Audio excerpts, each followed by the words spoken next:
मोदी 3.0 शपथ समारोह से पहले बाजार में जश्न। लगातार दूसरे दिन बुल्स जोश में। सेंसेक्स 500 अंक ऊपर, निफ्टी भी 22,800 के करीब। मिड कैप स्मॉल कैप शेयरों में जोरदार खरीदारी, दोनों इंडेक्स 3% से ज्यादा ऊपर।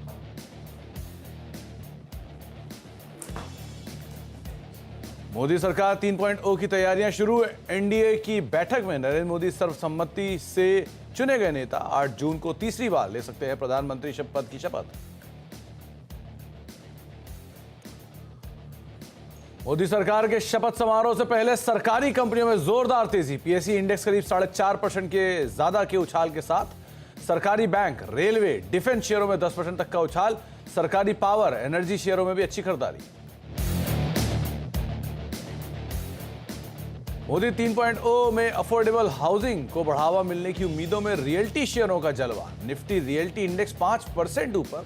लोधा, ब्रिगेड, डीएलएफ, शोभा जैसे दिग्गज 5 से 10% ऊपर। हाउसिंग फाइनेंस कंपनियों में भी जोरदार तेजी।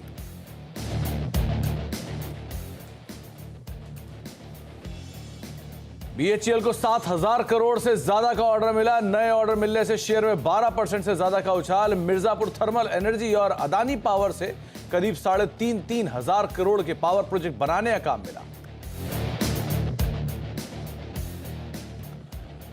सिटी की रिपोर्ट के बाद गैस शेयर में जोरदार तेजी। गेल 6.5% का उछाल, वहीं इंद्रप्रस्थ गैस और महानगर गैस भी 3 से 4% ऊपर। रिपोर्ट के अनुसार जीएसटी के दायरे में आने से सिटी गैस डिस्ट्रीब्यूशन के पूरे वैल्यू चेन को होगा फायदा।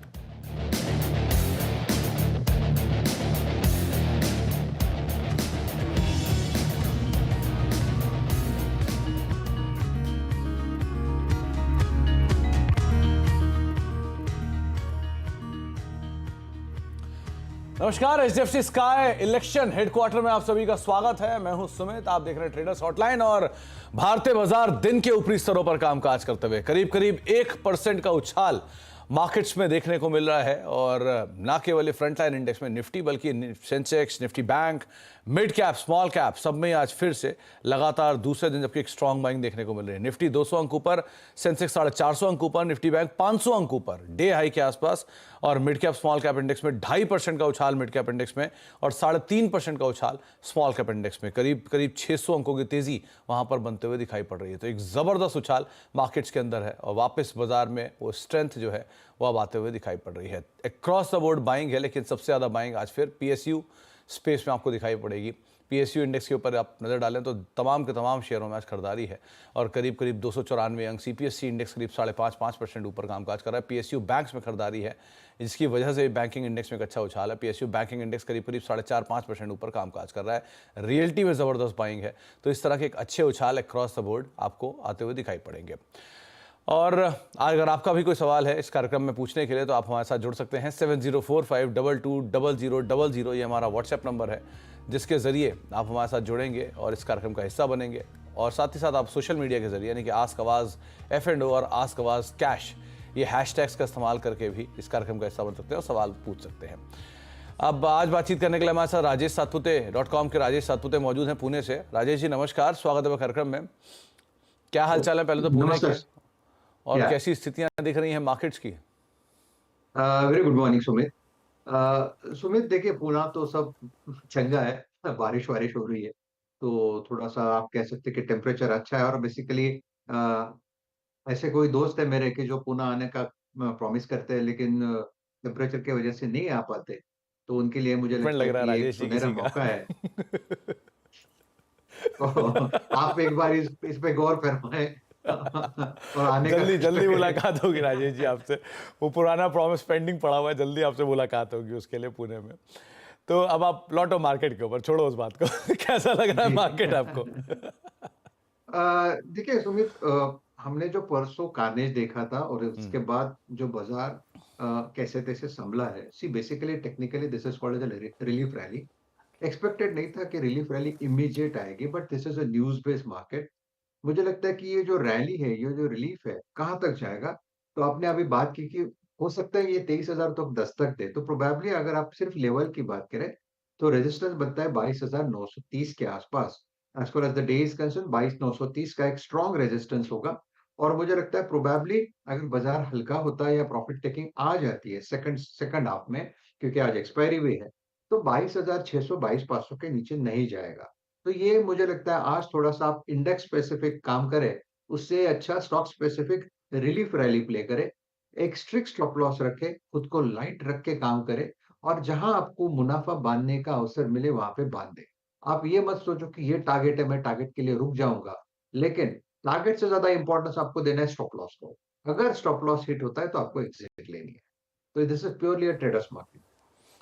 तो अगर आपका स्टॉप लॉस ट्रिगर हो, आप निकल जाएं, कोई टारगेट स्पेसिफिक ना रखें, जहां जहां प्रॉफिट मिल रहा है वहां वहां प्रॉफिट बांधते चले। राजेश सर, आज निफ्टी बैंक का सपोर्ट है क्योंकि उसमें पीएसयू का सपोर्ट है और पीएसयू से निफ्टी बैंक चला, निफ्टी बैंक से बाजार चल रहा है।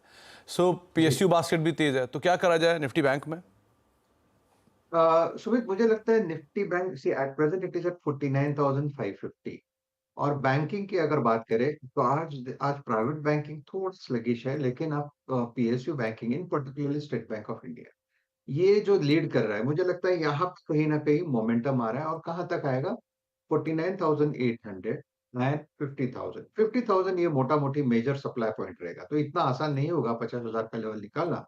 तो आज अगर आपको ट्रेड लेना है तो 300 पॉइंट अपसाइड 300 से 500 पॉइंट डाउनसाइड में 49,200 से 49,000 तो आप कह सकते हैं कि एट प्रेजेंट हम जो 10:30 बजे शो कर रहे हैं we are in the mid of the session कहीं बीच में आए हैं निफ्टी भी और बैंक निफ्टी तो ये अभी 50-50 वाला गेम है। तो आपको अगर निफ्टी करना है, बैंक निफ्टी करना है, तो उससे अच्छा अगर इंडेक्स स्पेसिफिक अगर काम कर रहे हो, तो आपको ऑप्शन राइटिंग करनी है। But in a such a volatile market, option writing करना भी बहुत डिफिकल्ट है। तो इट्स बेटर आप थोड़ा स्टॉक स्पेसिफिक हो जाइए, स्टेट बैंक पे फोकस करें, मुझे लगता है करंट लेवल से आपके से 10 से 15 रुपए का एक स्विंग मिल सकता है। तो एसबीआई पे आप फोकस करिए, 10 से 15 रुपए का एक स्विंग यहाँ पे आता हुआ दिखाई पड़ सकता है और फोकस आप इंडिविजुअली स्टॉक स्पेसिफिक यहाँ पर करिए, वो ज़्यादा बेहतर रहेगा। चलिए अब सवाल जवाब का सिलसिला शुरू करते हैं और बातचीत करते हैं अपने पहले दर्शक से। हमारे साथ अविनाश यादव जी मौजूद हैं गोरखपुर से बातचीत करने के लिए। सर यादव साहब नमस्कार। नमस्कार सर। नमस्कार यादव जी, आप कहीं बाहर लग रहे हैं मुझे। हाँ बाहर है सर। एक्चुअली सर वो एडा का शेयर हमारे पास है। ओके। 1200 शेयर है। किस भाव पे? 189 पे आई थिंक। 89 का सर। ओके। और कितना समय से आप और दे सकते हैं? 1 साल सर। 1 साल और दे सकते हैं। तो राजेश सर, आयरेडा का शेयर है इनके पास और करीब करीब 1200 शेयर है, 189 के दाम पर खरीदारी है। 181 182 के आसपास अभी ये चल रहा है, क्या करना चाहिए ना? देखिए एज कंपेयर टू मार्केट अगर आप इंडिया का करेक्शन देखें तो उतना शैलो नहीं था, डीप नहीं था, रादर मैं कहता हूँ कि एक ही झटके में रिकवर हुआ था। सो इसका मतलब इसमें बायर स्ट्रांग है, इसने अपने 100 डीएमए को, 50 डीएमए को और 10 एंड 20 डीएमए ये जो चार मूविंग एवरेजेस है इसका जो क्लस्टर है इसको रिस्पेक्ट किया है। तो मेरे हिसाब से देखिए मैं थोड़ा सा आपने क्योंकि 1 साल का व्यू बताया तो मैं आपको थोड़ा पोजिशनल व्यू देता हूँ। जब तक 160 के ऊपर ये मेंटेन करता है तब तक दिक्कत वाली बात होगी नहीं। रही बात ब्रेकआउट की, तो 190 का ब्रेकआउट चाहिए। अगर 160, 190 ये रेंज है, 190 का ब्रेकआउट मिले, फिर मुझे लगता है ये कम से कम 230, 240 तक जाएगा। तो काउंटर अच्छा है, इसमें वोलेटिलिटी होती रहेगी, लेकिन इतनी डरने वाली बात मुझे चार्ट देख के तो नहीं लगती। तो यू कैन होल्ड इट। तो आप बने रहिए, वो ज़्यादा बेहतर है और अभी भी शायद इसमें प्रोबेबिलिटी है कि और ऊपर के लेवल्स पे आते हुए दिखाई पड़ सकते हैं। अब पुणे ही चलते हैं, राजेश जी तो हैं ही, वहाँ पर हमारे अगले दर्शक भी हैं, जय कुमार जी मौजूद है हमारे साथ वहाँ पर। जय कुमार जी नमस्कार। नमस्ते सर जी। नमस्कार जय कुमार जी, क्या सवाल है आपका? सर जी मेरे पास 300 जुबिलेंट फूड है 610 के और ये खरीदारी जी, ये खरीदारी कब की है जय कुमार जी? 2 साल हो गए सर, 22 में लिया हुआ है मैंने। ओके, उसके बाद से ये नीचे ही आया और है। मैंने मिर्जा इंटरनेशनल लिया था 92 पे, तो उसका मर्जर में मुझे रेड टेप मिला है। हाँ, डीमर्जर में। हाँ डीमर्जर में रेड टेप मिला है, उसका कॉस्ट 38 है। ओके। तो मैं लॉन्ग टर्म इन्वेस्टर हूँ, तो कभी निकलना चाहिए सर मैं इसमें से, रेड टेप में से। ओके। तो राजेश सर, इनके पास 2 सवाल हैं। पहला तो जुबिलेंट फूड करीब 610 रुपए के दाम पे खरीदारी है, 300 शेयर है, अभी 90 रुपए पर शेयर घाटा है, जबकि इन्होंने और बुरे दौर भी देखे होंगे कि शेयर तो और नीचे से वापस ऊपर आया है। और लाइकवाइज इनके पास मिर्जा इंटरनेशनल के भी शेयर हैं जिसमें इन्हें डीमर्जर के रेड टेप के शेयर बने, तो इन्होंने रेड टेप पे सवाल पूछा है क्या करें उसमें। तो आपकी राय इन दोनों पर? रेड टेप बोल रहे हो आप ना? जी। ओके, ठीक है, आई गॉट इट। देखिए फर्स्ट जुबिलेंट फूड, अगर जुबिलेंट फूड की बात करें तो मुझे लगता है उन्हें कम से कम 1 साल इसे रखना पड़ेगा। अगर एक साल का वक्त दे तो इनिशियल टारगेट होगा इसका 590 टू 600। अगर वो लेवल निकल जाए फिर मुझे लगता है ये करीबन 650-700 तक भी जा सकता है। तो जुबिलेंट फूड का स्ट्रक्चर बेहतरीन हो रहा है। स्लोली स्टेडीली यहाँ पे बाइंग जो आप कह सकते हैं कि खड़ी हो रही है। तो मेरे हिसाब से Jubilant food is a hold, क्योंकि ऑलरेडी आपने इतना पेन देखा है तो आप इसमें से बने रहे। आपका पोजिशनल स्टॉप लॉस होगा 470 का। रही बात रेड टेप की, तो रेड टेप का देखिए मेरे हिसाब से रेड टेप का चार्ट ठीक है। हाँ, इनफैक्ट बेटर है, क्योंकि अगर रेड टेप का डेली चार्ट भी देखो और वीकली चार्ट भी देखो तो 700 के आसपास यहाँ पे बेस बन रहा है। और इवेंचुअली मुझे लगता है ये at present it is at 787। तो आप कह सकते हैं कि इतनी वोलेटिलिटी में अपने ये रिसेंट हाई पे खड़ा है, चांसेस है कि करंट लेवल से भी ये आउट परफॉर्म करे और 1000 को पार करे। इसके लिए वक्त लगेगा, ऑब्वियसली आपको कम से कम 6 महीने का वक्त देना पड़ेगा। तो it's a hold for me. Stop loss आपको रखना है 700 के नीचे। तो दोनों में आपको राय दी गई है, आप उसके हिसाब से अपनी रणनीति बना के चल सकते हैं, लेकिन होल्ड आप रेड टेप को भी कर सकते हैं। अब अभिजीत दत्ता साहब मौजूद हैं हमारे साथ कोलकाता से बातचीत करने के लिए। दत्ता साहब नमस्कार। Good morning sir. मेरे पास हुडको का शेयर है, हुडको 248 शेयर है 134 रुपये, लॉन्ग टर्म के लिए होल्ड करना चाहती हूँ। ओके, तो राजेश सर बढ़िया दाम पर खरीदारी है हुडको में, इनकी करीब 134 रुपये के दाम पर खरीदारी है, 250 रुपये आ चुका है। क्या करना चाहिए इन्हें, क्या बने रहें, लंबी अवधि का नजरिया इनका? यस, आई थिंक अगर आपका नजरिया लॉन्ग टर्म है तो आप इसमें बने रहे। हालांकि ये जो पिछले 2-3 दिनों में वोलेटिलिटी है, ये नॉट ओनली हुडको सभी जगह पे आई है, तो इसको थोड़ा सा आप इसको निग्लेक्ट करें। मेरे हिसाब से जब तक ये 220 और 250 का लेवल, ये जो सपोर्ट जोन है, ये तब तक इंटैक्ट रहेगा, तब तक कोई दिक्कत वाली बात नहीं होगी। प्रोबेबली ये 300 को पार करे। तो 300 को जब तक पार नहीं करता तब तक थोड़ा सा वोलेटिलिटी रहेगा, लेकिन अदरवाइज आप बने रहें, वो ज़्यादा बेहतर है। आगे बढ़ते हैं और अगले दर्शक हमारे साथ पटना से मौजूद हैं, पुष्कर सक्सेना जी मौजूद हैं। सक्सेना साहब नमस्कार। क्या सवाल है नमस्कार आपका? सर। नमस्कार सर सक्सेना मेरे साहब। पास शेफलर इंडिया के 21 शेयर हैं 2379 रुपये 95 पैसे की दर से। मैं इसे अगले 2 से 3 साल तक और रख सकता हूँ। कृपया इसका भविष्य बताने की मेहरबानी की जाए। तो धन्यवाद। सक्सेना साहब वैसे भी ये कंपनी अच्छी है, जी सर। इन्वेस्टमेंट ग्रेड स्टॉक है ये, तो जी आपने सर। दाम भी अच्छा है और आपने खरीदा भी इसको सही समय पर है, अभी मुनाफा है आपको अच्छा। तो Rajesh sir low volume stock है भले ही है, लेकिन आमतौर पे इसमें एक अच्छा मतलब अच्छी क्वालिटी की अच्छी पेडिग्री इस कंपनी की फंडामेंटल वाइज। आप क्या राय रखते हो उसके ऊपर?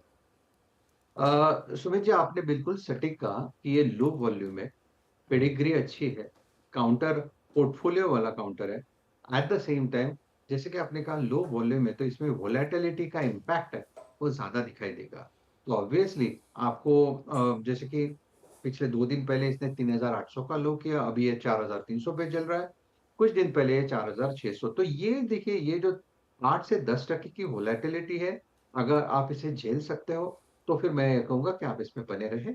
और इवेंचुअली मुझे लगता है ये 5000 को पार करेगा। इनफैक्ट 4850 का इसका ब्रेकआउट है। अगर ये ब्रेकआउट आता है आगे चल के, तो फिर आपको ये सरप्राइज भी कर सकता है नए नए रेट्स के साथ। तो फिलहाल तो मैं कहूंगा बने रहे, लेकिन वोलेटिलिटी फेस करने की भी तैयारी रखें। तो थोड़ी बहुत सक्सेना साहब वॉलेटिलिटी रहेगी, उसको आप ज़रूर ध्यान रखिएगा, क्योंकि वॉल्यूम कम है तो इस तरह के एक उतार चढ़ाव इसमें आते रहेंगे, लेकिन इवेंचुअली इसमें आप बने रहें, पेशेंस है आप में, आप आगे समय दीजिए, अच्छा दाम आपको देखने को मिल सकता है। अब चलते हैं सीधे बीकानेर, वहाँ पे हमारे साथ मुरारी जी मौजूद हैं। मुरारी जी नमस्कार, क्या सवाल है आपका? नमस्कार। वो IRFC ले रखा है मैंने। ओके, तो ये जानना था कि इसको स्विच करूं SBI में या इसी को रहने दूं, कितना टारगेट है या कितने दिन तक रख आपकी सकता खरीदारी किस भाव की है? हूं? 148? 148.75। ओके, और समय आप 6 महीने दे सकते हैं? ज्यादा भी दे सकता हूँ, बट वही जानने की कोशिश कर रहा हूँ। अगर रखना भी है तो ज्यादा भी रख सकता हूँ, 1-2 साल। चलिए, तो राजेश सर इन्होंने IRFC ले रखा है, 7300 शेयर हैं, करीब करीब 148 रुपये के दाम पे खरीदारी है, 178 रुपये चल रहा है, तो मोर लेस 30 रुपये के आसपास इन्हें मिल रहे हैं। ये पूछ रहे हैं कि क्या इसी में बने रहें, आधा निकल कर SBI में जाएं या पूरा निकल कर SBI में जाएं, कैसे अपनी रणनीति बनाएं? देखिए, IRFC की अगर बात करें तो ये थोड़ा मोमेंटम दिखाता है। इसमें वोलेटिलिटी का इम्पैक्ट ज्यादा दिखता है, बीटा इसका हाई है।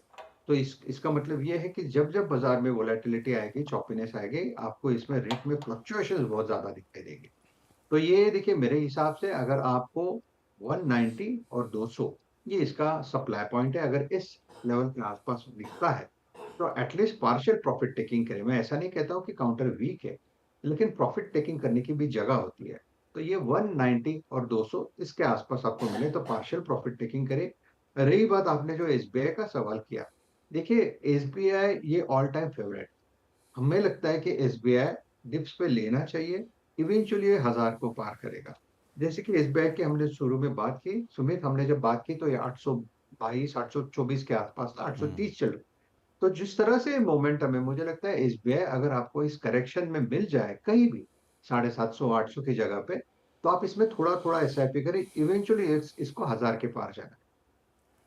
तो आप एसबीआई में नई खरीदारी कर सकते हैं, थोड़ा थोड़ा यहाँ से निकल कर आप एसबीआई में जा सकते हैं, इस तरह से रणनीति बना सकते हैं। लेकिन एसबीआई में बने रहने या खरीदारी में कोई कोई इशू नहीं है। वो एक अच्छी कंपनी, एक अच्छा फंडामेंटल, देश की सबसे बड़ी सरकारी बैंक, और इवेंचुअली राजेश मान रहे हैं कि वो 1000 रुपये पार हो जाएगा। एक बार जरा टिक बाय टिक चार्ट लेकर आइए एसबीआई का, क्योंकि ये बात सही कह रहे हैं राजेश कि जब हमने बातचीत शुरू की थी तब ये 822 823 के आसपास था, लेकिन बातचीत के दौरान ये शेयर अब 830 831 के दौरान पहुंच गया। तो 5% के आसपास की एक बढ़िया तेज़ी हमने एसबीआई के अंदर देखी है। तो वो टिक बाय टिक से ज़्यादा बेहतर आपको आते हुए दिखाई पड़ेगी। लेकिन एक अच्छी अपमूव एसबीआई में है, और अजय जी की जो कॉल जो है ये बढ़िया चलते हुए दिखाई पड़ रही है, दिन के ऊपरी स्तरों पर ऑलरेडी कामकाज कर रही है। अब राधा कृष्ण जी से बातचीत करते हैं, जो कि हैदराबाद से हमारे साथ मौजूद हैं। राधा कृष्ण जी नमस्कार, कैसे? नमस्कार सुमित जी। सर मेरा वोडाफोन में खरीदारी किया था मैंने 3010 शेयर 14.77 पे, और आपसे सवाल है कि मैं नेक्स्ट बजट अगले बजट तक वेट कर सकता हूँ, तो कृपया मैं कब तक कौन सा रेट तक वेट कर सकता हूँ इसके लिए? तो राधा कृष्ण जी 3010 क्यों? 3000 क्यों नहीं, या 3050 क्यों नहीं, ये 10 क्यों? सर ऐसे ही हमने, जैसे हमारे पास पैसे थे तो थोड़ा ऐड कर लिया था, तो वैसे बन गया था। ओके। तो राजेश जी, इनके पास वोडाफोन आइडिया के शेयर हैं, करीब 3010 शेयर हैं, और 14 साढ़े 14 पौने 15 रुपए के आसपास की खरीदारी है। पिछले 2 दिनों में बहुत स्ट्रॉन्ग कमबैक वोडाफोन ने दिया भी है, आज भी 15 साढ़े 15 पे कामकाज कर रहा है। क्या करना चाहिए? नहीं, इनका नज़रिया एक बजट तक का है, तो अभी ये क्या करें? सुमित, देखिए वोडाफोन आइडिया मुझे लगता है कि यहाँ पे ट्रैक्शन अच्छा है, इसमें बाइंग इंटरेस्ट अच्छा है, इसमें पोजीशंस बन रही है, और ये जो बन रही है पोजीशन वो करीबन 13 रुपए के आसपास यहाँ पे कह सकते हैं कि फाउंडेशन यानी बेस बन रहा है। 13 से करीबन 12.5 हो जाता है, वो बात जुदा है, वोलेटिलिटी है बाजार में, सब कुछ होगा, लेकिन मोटा मोटी जो बेस बन रहा है वो 13 का है। एंट्री एग्जिट थोड़ा आगे पीछे हो ही जाता है, ऐसा कोई नहीं कि एग्जैक्ट 13 आपको भाव मिल जाए। मेरे हिसाब से आपने 1 साल का नजरिया अगर इसमें रखा है, तो इसका भाव मेरे हिसाब से कम 22 से 24 रुपए होना चाहिए। मैं प्रोबेबली थोड़ा ज्यादा बोल रहा हूँ, लेकिन जिस तरह से दिख रहा है वो पैटर्न, और जिस तरह से इंटरेस्ट यहाँ पे जग रहा है, सो ये बहुत इजीली पॉसिबल है। सो आप फिर भी एक कंजर्वेटिव टारगेट लेके काम करें। इनिशियल रेजिस्टेंस आएगा इसका करीबन 18 रुपए 50 पैसे के आसपास। अगर ये लेवल निकल जाए फिर 22 के आसपास ये चेस करेगा। So I think it's a good buy, you can hold, your stop loss should be at 12 rupees. तो आप फिलहाल स्टॉप लॉस रखिए 12 रुपए का, बने रहे यहाँ पर। पहला टारगेट 18 साढ़े 18, वो निकल जाता है तो 24 रुपए के टारगेट्स के लिए आप अदरवाइज नजर रख सकते हैं। अब अक्षय जी से बातचीत करते हैं, हरियाणा से हमारे साथ मौजूद हैं। अक्षय जी नमस्कार। नमस्कार सर। नमस्कार अक्षय जी, क्या सवाल है आपका? सर मेरे पास आंध्रा पेट्रोकेमिकल के 100 से 55 के भाव से। ओके, और कितना समय आप इसे और दे सकते हो अक्षय जी? क्या सर? कितना और टाइम दे सकते हो, कि ऑलरेडी आप डबल तो हो ही गया पैसा आपका, और समय आप दे सकते हो इसे? 3 साल का भी हो सर, इसमें 3-4 साल का भी हो। Okay Rajesh sir, Andhra petro मतलब बहुत कम चर्चा में होता है ये स्टॉक, लेकिन अक्षय जी ने बढ़िया स्टॉक पिक किया है और बढ़िया दाम पे पिक किया है। 55 रुपए के दाम पे खरीदारी 104 हो चुका है, ऑलमोस्ट डबल है। इस समय अभी भी दे सकते हैं 3 साल का, क्या करना चाहिए ना? सुमित जी, मुझे लगता है कि देखो काउंटर अच्छा है, लेकिन ये मेरे ऑल टाइम वॉच लिस्ट पे नहीं होता, to be very frank with you, क्योंकि ये बीएससी की स्क्रिप्ट है, इस पे दिखता नहीं इसका भाव। लेकिन फिर भी चार्ट अगर आप देखें क्लोजिंग बेसिस पे 110 के आसपास यहाँ पे एक स्ट्रॉन्ग रेजिस्टेंस है। अगर 110 का लेवल निकल जाए फिर आप कह सकते हैं 135 तक की जगह यहाँ पे बनेगी। तो आंध्रा पेट्रो, यस काउंटर बढ़िया है, चार्ट तो अच्छा लग रहा है, लेकिन वोलेटिलिटी बहुत हेवी है, तो आपको स्टॉप लॉस रखना है 90 का। तो 90 के स्टॉप लॉस के साथ बने रहे, अगर ब्रेकआउट मिलता है 120 का स्टॉप लॉस को 110 पे लेके जाइए और उसको 135 140 तक के टारगेट के लिए ट्रेड करें। तो आप बने रह सकते हैं अभी स्टॉक के अंदर 104 के आसपास अभी कामकाज कर रहे हैं, समय दीजिए, लेकिन ऊपर 110 115 के लेवल्स भी आ सकते हैं, 135 140 के लेवल भी आएंगे। बस एक 90 का स्टॉप लॉस आपको मेंटेन करके रखने की राय आपको राजेश सर दे रहे हैं। अब इंदौर चलते हैं, वहाँ पे हमारे साथ अभय मौजूद है बातचीत करने के लिए। अभय जी नमस्कार। नमस्कार सर। मैं नमस्कार अभय जी। 2020 से हेरिटेज फूड 360 के रेट पे मैंने ले रखा है। ओके। अभी मुझे क्या करना चाहिए, मुझे रुकना चाहिए या इसको निकलना चाहिए? तो 2020 से आप इसे होल्ड कर रहे हैं, राइट? सर अगस्त 2020 से 200 क्वांटिटी 360 के रेट से। चलिए, तो राजेश सर हेरिटेज फूड करीब 200 शेयर हैं, 360 रुपये के दाम पे खरीदारी है और 600 रुपये ऑलमोस्ट चल रहा है अभी। तो अगर समय के हिसाब से देखेंगे 2020 से लेके अब तक तो बहुत रिटर्न से नहीं दिया, लेकिन अदरवाइज अभी इनको रिटर्न अच्छा आ रहा है, क्या करना चाहिए इन्हें? सुमित देखिए, हेरिटेज फूड ये न्यूज़ पे बढ़िया चलता है। अगर इसमें न्यूज़ नहीं होती तो कोई फिर ये आप कह सकते हैं कि स्लगिश हो जाता है। एट द सेम टाइम अगर आप शॉर्ट टर्म मूवी देखें तो पिछले सिर्फ 10 दिनों के अंदर 350 वाला 600 हो चुका है। तो ये होगा नहीं तो ये वन वे चलेगा। तो अगर आपको एक बार मुनाफा बांधना है, अगर आप कह सकते हैं कि ऐसे वोलेटिलिटी में मुझे 50% तो भी मुनाफा बांधना है, तो ये लेवल अच्छा है। 600 के आसपास आप एक बार के लिए प्रॉफिट ले लो, जो एटलीस्ट आधा तो ले लीजिए, क्योंकि इसका जो मीन रिवर्सल था वो और आप कह सकते हैं आप जो इसका एक मैग्नेटिक लेवल जो है, जहां तक करेक्ट होता है तो 450 है। तो आप कह सकते हैं कि 600 से कहीं जाके करेक्ट होगा तो ये 450 तक आ सकता है। काउंटर बढ़िया है, इसमें कोई दिक्कत नहीं है। मेरे हिसाब से सिर्फ ये बहुत ज्यादा ओवर स्ट्रेच है, प्रॉफिट बुकिंग करने की जगह बढ़िया है।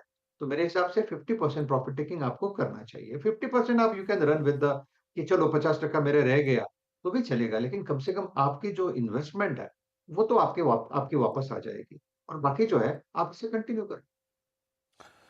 तो हेरिटेज फूड में आप कुछ हिस्सा बुक कर सकते हैं, कुछ हिस्से के साथ आप बने रह सकते हैं। जो हाल फिलहाल की तेज़ी आई है वो ऑब्वियस ही बात है, मिस्टर चंद्र नायडू बाबू जो कि कंपनी के मैनेजमेंट में इन्वॉल्व हैं, जिसके दम पर ये स्टॉक में मतलब इन खबरों के बीच में स्टॉक में एक अच्छा मूव देखने को मिला है, फिर आप कह लिए पॉलिटिकल कनेक्शन की बीच वजह से इन स्टॉक में एक अच्छा मूव आता हुआ दिखाई पड़ा है। पिछले 5-1 दिन में जो एक बढ़िया तेज़ी आई है वो इसी वजह से आपको दिखाई पड़ेगी।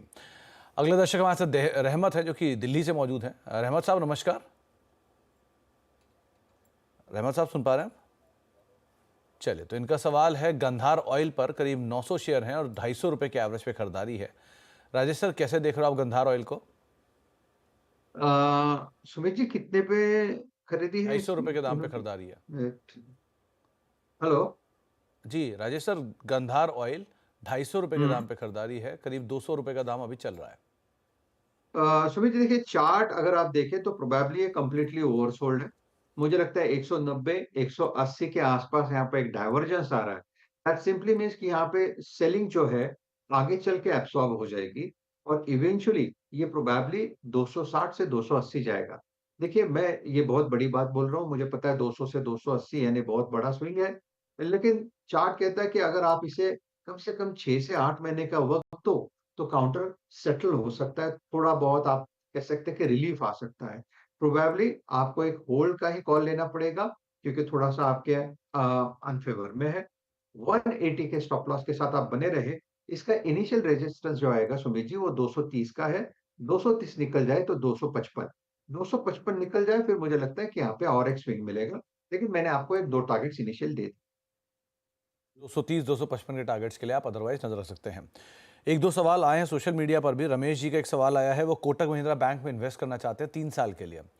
राजेश सर क्या करना चाहिए कोटक महिंद्रा बैंक में, इन्वेस्ट करें या एसबीआई इज बेटर ऑप्शन? देखिए, कोटक बैंक बहुत आप कह सकते हैं कि ऊपरी लेवल पे इसमें हमेशा दबा हुआ है।